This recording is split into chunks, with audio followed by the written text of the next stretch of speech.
안녕하세요, 뉴스반장입니다. 여러분, 용기 내서 싸우겠습니다. 용기 내서 외치겠습니다. 용기 내서 싸우겠습니다. 탄핵이 무효임을 밝히겠습니다. 탄핵이 무효라고 외치겠습니다. 탄핵이 얼마나 거짓된 가짜뉴스에 의한 것인지 밝히겠습니다. 여러분, 정말로 얼마나 잘못된 가짜뉴스가 이렇게 만들었는지 밝히겠습니다. 정말로 밝히겠습니다.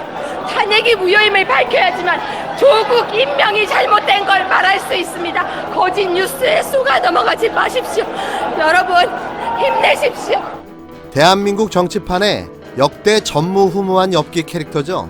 류여해, 자유한국당 홍준표 대표 체제에서 홍준표에게 팽당하고 홍준표 저격수로 맹활약하던 그녀, 흡사 정치판의 낸시랭이라고 불리우며 한 손에 라이언을 들고 돌아다녔던 그녀, 그 돌 플러스 아이 류여해가 돌아왔습니다. 이분 대학 교수식이나 했다는데 정말 맞는지 의심스럽습니다. 진정한 돌 플러스 아이의 모습을 시도 때도 없이 보여주며 존재감을 과시해 왔는데요. 이제는 황교안의 저격수로 화려하게 부활했습니다.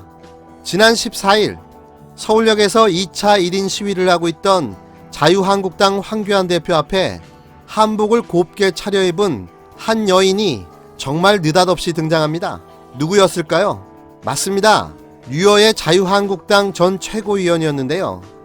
붉은색 바탕에 태극기 무늬 치마와 하얀색 저고리를 입은 류여의 전 최고위원이 황 대표 앞에 나타나 박근혜 대통령을 즉각 석방하라라고 적힌 피켓을 들고 호소한 겁니다. 류 전 최고위원의 등장에 현장은 난장판이 되고 마는데요.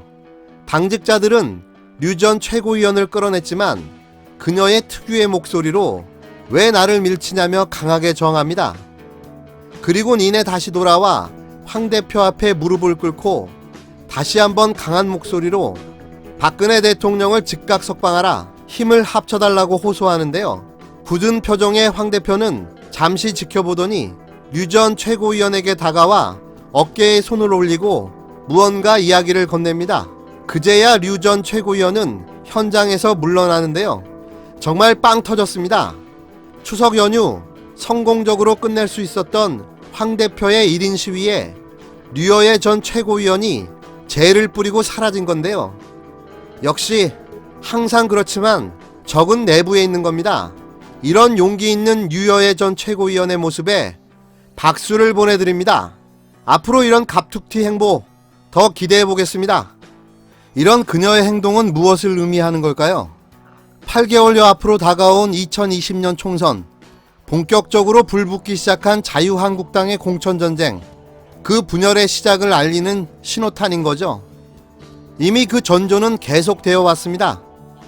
또 같은 날 홍준표 전 대표와 민경욱 의원이 페이스북을 통해 두 막말러가 설전 아닌 설전을 하며 한판 맞붙었는데요.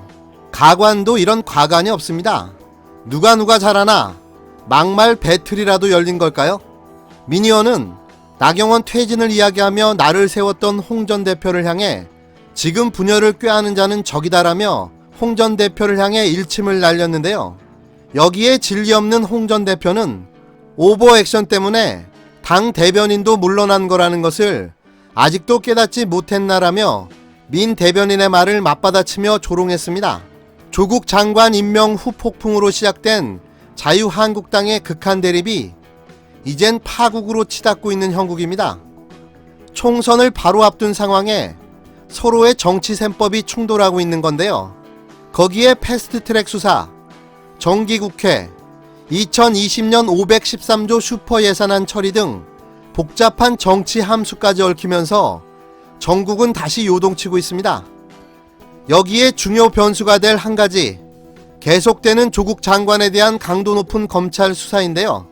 하지만 야권의 비리 수사에 대한 소극적 대응, 같은 사안에 대한 다른 잣대를 들이대는 정치검찰의 행태, 어떻게 수습하고 정리할지 걱정이 됩니다. 지금 정치판은 아사리판, 아수라장이라는 표현도 모자라 보이는데요. 이게 누군가가 의도했던지 안 했던지 간에 제가 보는 견지에서 자유한국당의 자기 분열은 보기 좋아 보입니다.